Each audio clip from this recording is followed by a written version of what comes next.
In the meantime, millions of dollars could wash down the drain if coffee farmers do not get quick access to their farms to reap their crops. Farmers in Mount Vernon Gap, Cedar Valley, St. Thomas say heavy rains since Tuesday have caused landslides which have blocked roads leading to their fields. They're calling for the authorities to help. Krista Campbell reports. A danger for humans and animals alike traveling on this road in Mount Vernon Gap, Cedar Valley, St. Thomas, or at least what's left of the roadway. Residents say it's been breaking away for a while now, but heavy rains since Tuesday made things worse, causing landslides and almost cutting off one section of the community from the other. Nearly 2 years ago now, this farmer road there. Cut off already, I would dig it.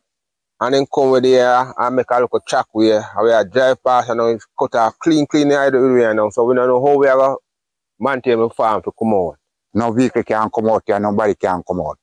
At you walk with it, at you walk with can't come across the place.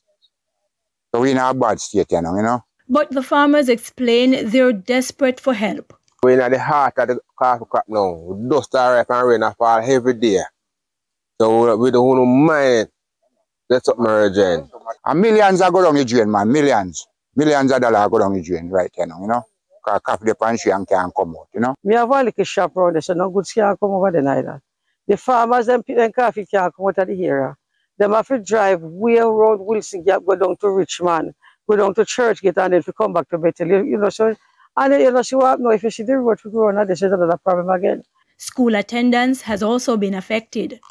The children who are coming from Albion Mountain to travel to the Robert Lightman High School and the Cedar Valley Primary and Junior High School. What's going to happen? There's no electricity in the community at this time. The people are frustrated that promises to fix the road have not materialized, even as they worry about emergency situations.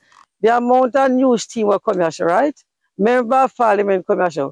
Whole heap of vehicle, all about spread off, and all the talk, everybody gone and like that now. So we cut off. Suppose somebody sick here now, where it go now?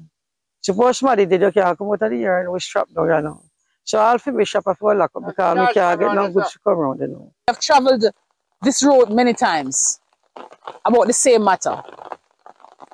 But the document is at the Ministry of Local Government, and I'm awaiting a response from the minister to adjust the situation. We're not asking the local government ministry for money. The money is sitting in the parish council, St. Thomas Municipal Corporation. It is sitting there. But from the directive of the minister is that we can't touch emergency funding. So I want to know why we have a mayor.